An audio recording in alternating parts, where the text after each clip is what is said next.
think there's a lot of overlaps in sort of our professional services careers.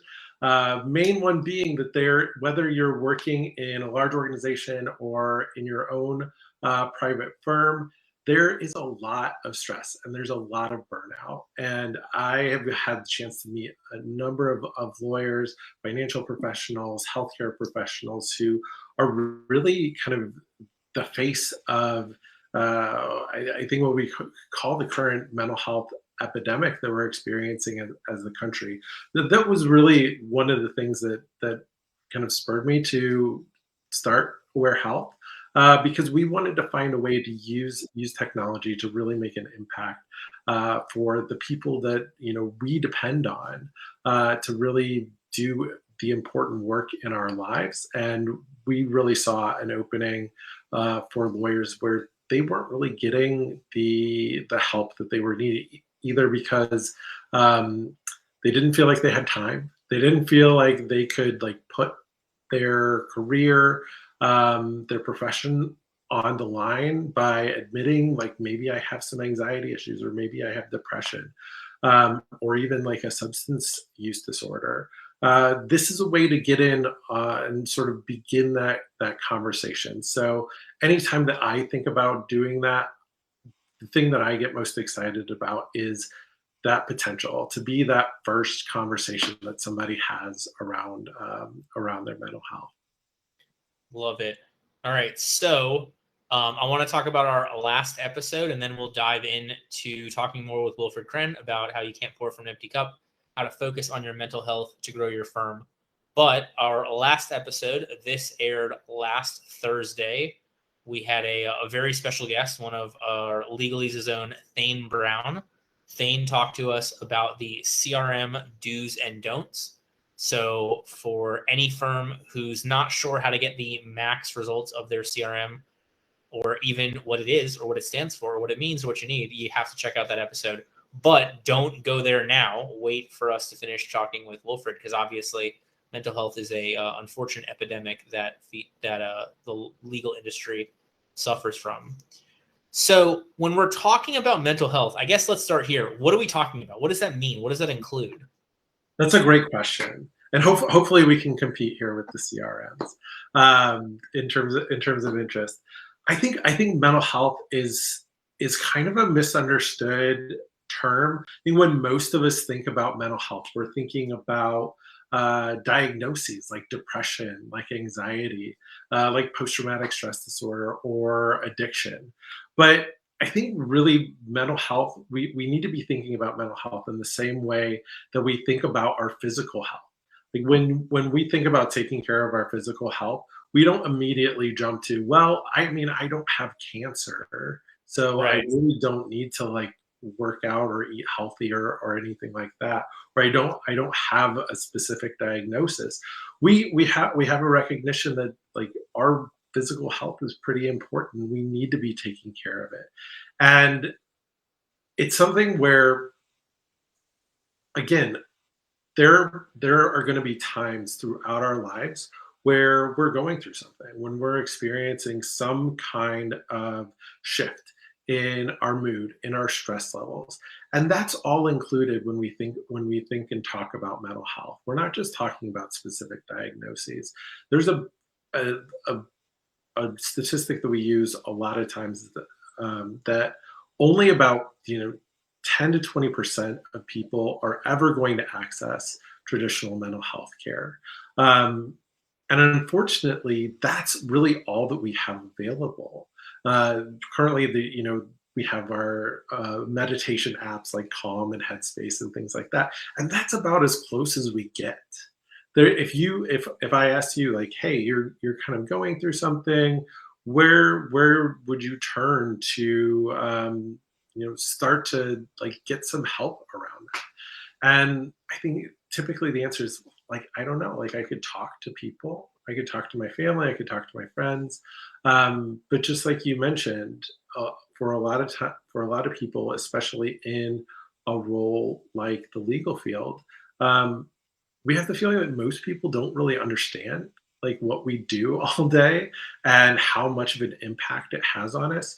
So if we start to shift that mental health conversation from just like the acute care, really, more diagnostic based healthcare, to the idea that we've really tried to champion of mental fitness, making sure that we are strong and in terms of our mental health and are taking care of it on a regular basis, so that when we go through those things, when we have a loss in our family or our friend group, unfortunately, again, like pretty common for lawyers to experience that, or we just go through a really stressful time. We have the skills to be resilient, and we're able to make it through. Yeah, I think that's such a strong point that honestly I haven't heard anybody else make, but it is very true. It's not like, we talk about, oh, lift weights or run whatever, so often a week, so you don't get heart disease, so you don't get cancer, so whatever it is. Whereas like for mental health, really it's like, well, I'm not suicidal yet. So I like that concept of that mental fitness, getting ahead of it. So that leads to my next point. So from the standpoint of that lawyer who's overworked, underpaid, underappreciated, etc., what are some of those small things we can do to start implementing some of that mental fitness today? Yeah, that's a great question. Um, and this is really kind of the idea behind Aware Health. What we've tried to do is make taking care of your mental health something that's easy, that's accessible, and that is like quick and dirty. Most of us don't have time to like take an hour out of our day, maybe an hour plus with commute time, to go see a therapist. Um, and typically, if you're going to see a therapist, it's every week, sometimes more than once a week. It's a lot of time, and also like it doesn't really fit into like your ongoing process, your ongoing work. So the best thing that you can do is two things, and I'll start with like the overall idea first, and then we'll get into like how we do it specifically. But recognizing that stress is cumulative. So it's not like we go through our day and then like, oh my gosh, it's really stressful right here, and then we're back to normal, and then maybe a couple hours later there's more stress, and then we're back to normal. Stress kind of builds up across our day, and especially when you're working in a pretty high pressure field like law, we have more and more opportunities to do that. And what we find is that like people are building that stress over the course of the day, to the point where at the end of the day, and I'm sure like everybody on this call has experienced this, you get home and you're just fried. Like you this is the time that you should be like going home and spending time with your family and getting dinner, and like sometimes just like catatonic, like I don't want to talk to anybody, I don't want to see anybody, I just like need to get like come down from this thing that I've been writing all day. So we find the more that you can sort of put into your day opportunities and breaks where you can sort of do some of these mental fitness activities, um, do things like connect with other people on like a personal level, uh, you go from this curve that kind of looks like a really far up until maybe like I get to go to lunch, and then I'm like hockey stick to the end of the day, to a more like evenly distributed curve across the day, so you can keep those things at a manageable level. We don't have to like white knuckle it through the day, just like holding on for dear life until we get that break to go home. Because honestly, as you know, like most of us, when we go home, work's not done. We still have those Right. emails, we still have those calls to answer. Well, and even better than that, it's like, okay, so for the normal person, most frequently, you get up, you have breakfast, and you go to work. And so work's really getting you before you've had all those issues. And then by the time you come home to be with family, family and friends, the ones who in theory should matter more, you're even more burned out or even more fried or even more stressed out from the workday that got, your full attention before that. And this is on a good day. Like when you have something going on in your personal life, or like your firm's going through restructuring or something, or you have a big case that's coming up that you're preparing litigation for, that adds on to it like 10, 20 times that your what you normally experience. And so some of the things that you can do during the day, I think going back to like meditation as a tool rather than the whole thing. And I think what's kind of key in meditation that most of us don't realize is just the breathing. Like it's the one way that we have to really impact like our central nervous system to bring those stress levels down. So if we take the time to do some deep breathing, and this is something that you can do in a meeting when you're with other people, when you start to feel like your hackles get up, you start to feel like a little bit of aggression, a little anger, to bring it back down before you like explode. You explode on somebody else. I mentioned talking to other people. Again, if we have people in our lives that are calm, like have that presence of like when I talk to this person, I feel so much better. Being able to connect with people like that and kind of feed off of their energy is super helpful. And then there's a whole bunch of Hold on, I want to jump in before you go to the next one, because from that lawyer perspective, like there is that magic fine line, right? Where it's like you get together and everybody commiserates enough without just making that like cycle of negativity. So like it's so interesting to have those people like, hey, yeah, I'm aware of having the billables. I'm aware of the trial being set without it just being a whole complaint fest. Sorry, I just wanted to jump in on that. So now you have it's a great point. And even that venting can be super helpful, especially if you're the type of person that tends to like hold everything in. Because I think oftentimes in these types of professions, we feel like we always have to have like that extra calm, like super professional exterior. And that's what I love about like shows like yours, Jordan. It gives people a chance to kind of break out of that a little bit and be themselves, because operating in a role or in a field where you kind of always feel like you're having to put on that stone face, that's hard too. It doesn't give us a chance to really work through and experiences the emotions that we have. And when we start to experience our emotions, whether they are anger or sadness or even like excitement and joy, when we start to see those as negative things that we need to like stay away from, when those come up, they take on a different type of tone, and there's also almost an anxiety that comes with that. And so when we're going through the rest of our lives and we're expected to have like normal emotions, we're expected to like express them and talk to our the people that we're close to about them, we don't have that chance. And so we kind of cut off a big part of ourselves that tends to come out in different like really unhelpful ways.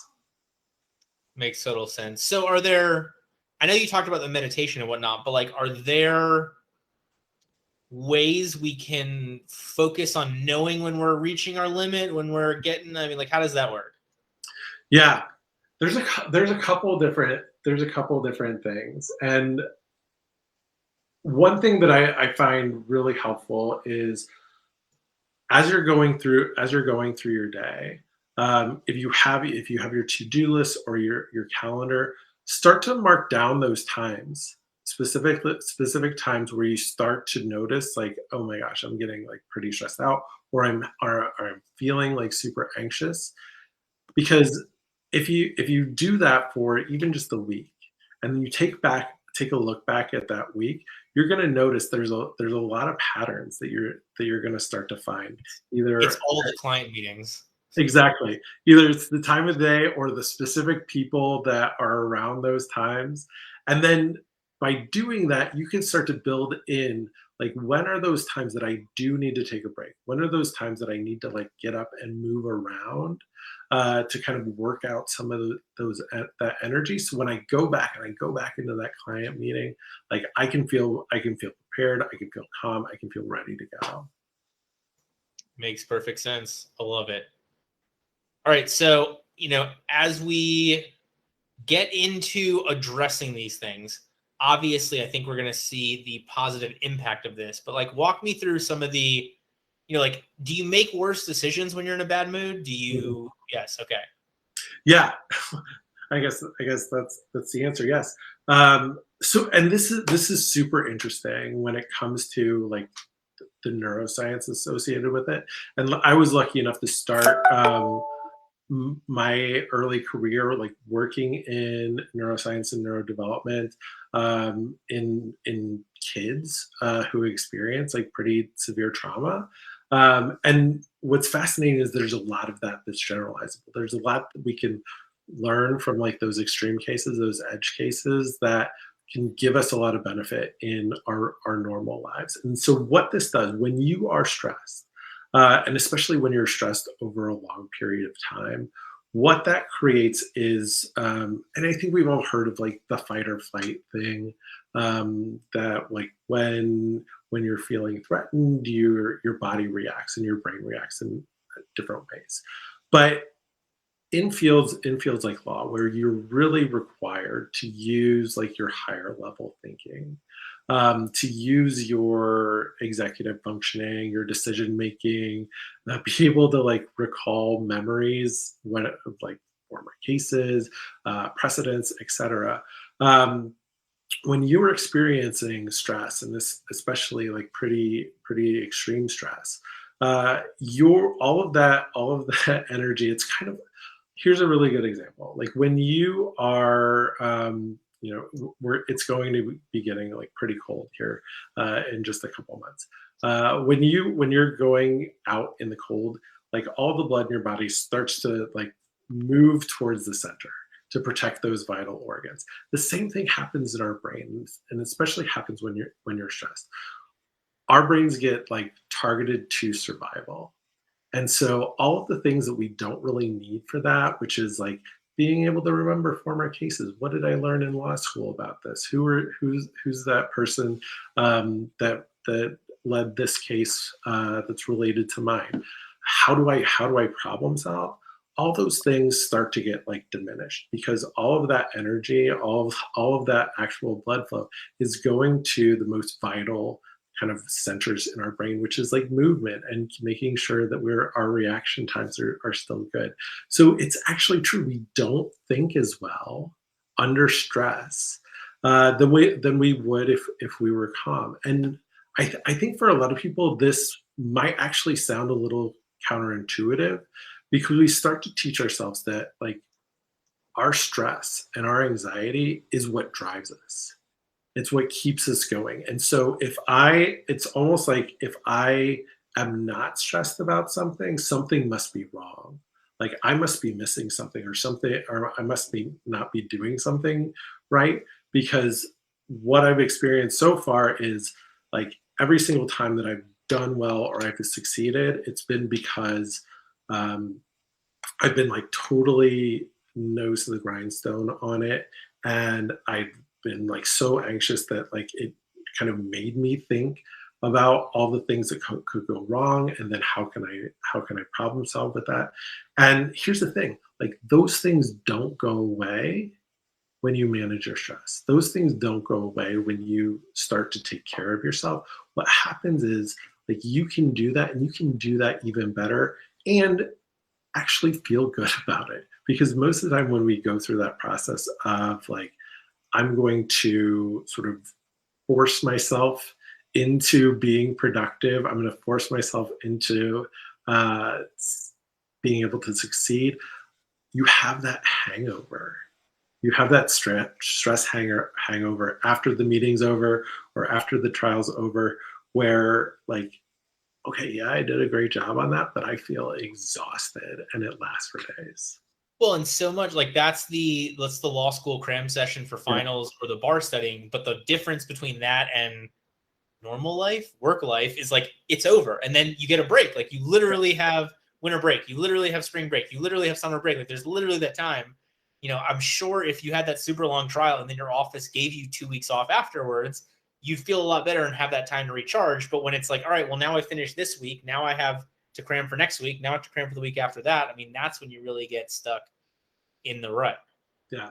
I'm glad you brought up law school too, because I just want to take a quick moment to mention this.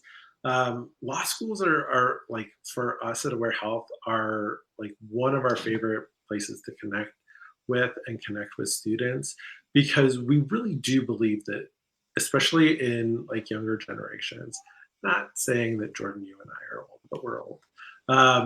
Thanks.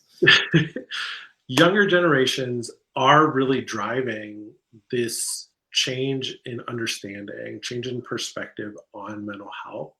And we really do see them having the opportunity to be leaders and drivers of change in law firms, in the legal industry as a whole, because so much of what is going on right now is really related to status quo and being afraid to change it, because that's what we saw the people who came before us do. That's what our partners do.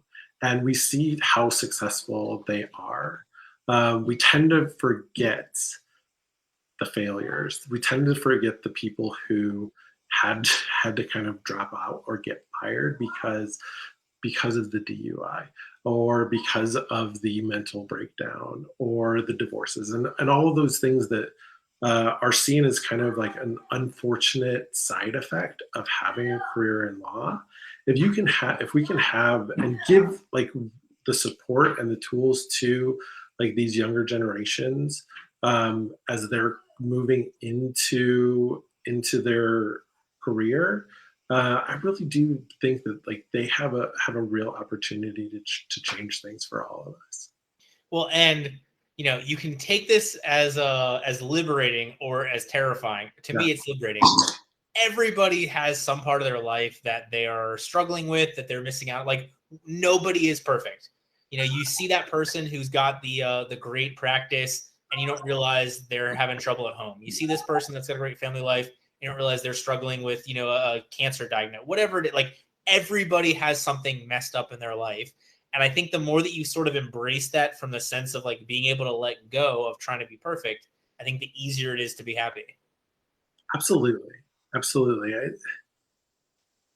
It's it's part of the whole thing. But that idea of perfection and being a perfectionist, I think, is really tied tightly to the persona of being a lawyer, especially when you're on the clock. And the idea of dropping that, of even like letting like little cracks show through, whether that is like I'm like really burnt out, or I'm having a really hard time with my anxiety, so I'm going to see a therapist. It's almost like if that like there's a worry about if that got out, like that would do serious damage to my career, how I'm seen, like what people are able to trust me with. And as you know, like trust is a huge thing when it comes to the legal industry. Which it's part of the reason why we made Aware Health completely anonymous. So when you sign in, you don't use your own name. People know that you're either a lawyer, or you're a law student, or if you work at a big law firm, or medium, or small size. But other than that, there's no other identifying information. And so you get a chance to come in and like actually talk about like what you're going through, and see what other people, and respond to other people who are talking about similar things, without having to worry if the guy in the next office over, who's like gunning for your job, is going to be reading it and saying like, oh, let me report this up the line. Yeah, I know. How crazy would that be? You're like, oh yeah, so and so didn't get promoted to partner because the one competing against them admitted or shared their private information. But anyway. So as we start to get towards the end, I mean, what else do we need to cover? What else do we want to talk about? What else do we need to make sure people know? Yeah. You brought this up at the beginning, but a big part of the reason why we wanted to start with the legal field for aware health is that we saw like a really high incidence of mental health conditions and a really low utilization of um, actual support, actual help. And so I think in the conversations that we've had with law firms, with law schools, there's a big desire to want to offer different types of benefits to their employees, to their staff. But there's also a lot of frustration in terms of um, people actually using it. And of course, like as much money, especially as like big law firms have, um, there's where the penny pinching typically happens is around benefits. And then when you're in a smaller law firm or on your own, it gets even harder to be able to provide those to your staff. And so one of the things that I think has been really helpful in terms of our pitch is like this has been a way to get people on to not just like be the treatment, but oftentimes be the introduction to the treatment. And so you don't have to say like, I need to see a therapist. You don't even have to say like, I have a mental health condition. You just have to be willing to like open up and talk and like start to do the work of taking care of your mental health, taking care of your mental fitness. And we've really found that it sort of bypasses a lot of the stigma around traditional mental health care to the point where we've, EAPs, which have been around forever. And we all know that EAPs? EAPs. So this is an employee assistance program. Oh, gotcha. Okay. Typically offered by like big corporations, but nobody uses them. You get like 6 sessions with a therapist, or you get like an hour of legal consults or financial advice, but they're really underutilized. And so, and to the point there's like 1 to 3% utilization rate. And for the law firms that we've worked with, for the law schools that we've worked with, we've seen up to a 25% adoption rate among employees, which is fantastic. And I think it really does have to do with the fact that we're presenting this in a different way. We're giving people an opportunity to say, like, this is important to me. Like I've seen it. I've seen it in the newspaper. I've seen it in magazines. I've seen it in all over social media that taking care of my mental health is an important thing. I just don't know where to start, because if the only option is going to see a therapist, and I'm a therapist, like I completely believe that that is essential and helpful, but I also believe that there has to be other options for people, that it can't just be that. No problem. And the crazy part about that inclusion is like every study I found, and correct me if I'm wrong, talks about the issues in law school being like 40% depression rates. So if you're seeing a 25% adoption, you're still talking about 15% of the students who need it and are unwilling to do any of this. So I love that y'all are trying to bridge that gap. That's great. Yeah. And we've gotten, what's been really great, and I think this is this conversation is part of this. We've gotten to talk to so many leaders within, influencers within the legal profession field that see that importance, that really care about and have noticed, because they've noticed it in their own career. One of the things that we do is the people who do our workshops, the people who do coaching for us, are mostly former lawyers who have moved on to become therapists, to become life coaches, to become executive coaches, because they reached a point where they said, like, this isn't doing it for me. Like, I came in really wanting to change things and be successful, and I found like it's not worth it for me. But there's still an aspect of like wanting to help people and wanting to share that professional advice that keeps them, they allowed them to do that from a different direction that was more in line with what their values were. And there's tons of lawyers, like former lawyers out there, who are doing the same thing. And I think the more that we can change the conversation, that you don't just have to drop out. Like, that's not the only option for you. I mean, yes, you can go and do alpaca farming in New Zealand if you want, if that's really what you want to do. You'd be But so much happier. But exactly. But if like being a lawyer is important to you, a valuable part of your identity and your career goals, then when you come to those points where you're struggling or you're feeling really burnt out, you don't have to just drop out. If you have the right support, if you have the connections that can help support you through those difficult times, if you start to do the work of taking care of your mental fitness and mental health, then you can survive. You can be resilient, you can get through it, and you can also share that with other people. I love that. All right, so I want to take a moment to talk about our next episode as we get towards the end of this one. Our next episode is going to air on October 28th. That is this Thursday at 3:30. So whatever your time zone, the same time you watched this episode, but on Thursday, you can listen to our chat with Katie Michelson. Katie's going to talk about coffee, lunch, and Zoom. Oh my, how to network your way to a successful practice. So Katie is an attorney out of the Midwest, I believe Chicago, who's going to talk to us about how she has utilized networking to grow an incredible practice as well as an amazing brand. So that'll be next Thursday, the 28th at 3:30, same time as this episode. But I'm not going to end it there.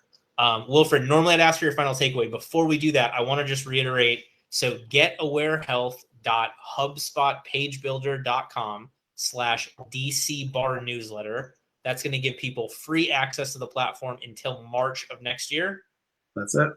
All right, so we've got some wonderful time on that. And so now that we have that, so people don't have to go to the beginning to find out where they can get that free access to check out the program, now I can take that final takeaway. So to anybody listening or watching to this, that lawyer ready to take their practice to the next level, ready to start the standpoint of brand building, or really just ready to get back to being happy and healthy, what's the biggest piece of advice, if they remember nothing from the last 40 minutes, that you want to make sure as many attorneys as possible know to help them be the exhibit A of a successful attorney? Yeah, that's fantastic.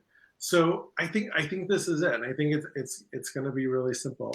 That taking care of your mental fitness, and again, shifting that conversation from mental health to mental fitness, to making us stronger, to making us more resilient, is going to have benefits to your career, your practice, your home life in so many different ways that I think most of us don't realize. So whether that is, I'm going to be stronger, I'm going to be able to think better, I'm going to be able to survive those really difficult times without being completely wiped out and exhausted at the end.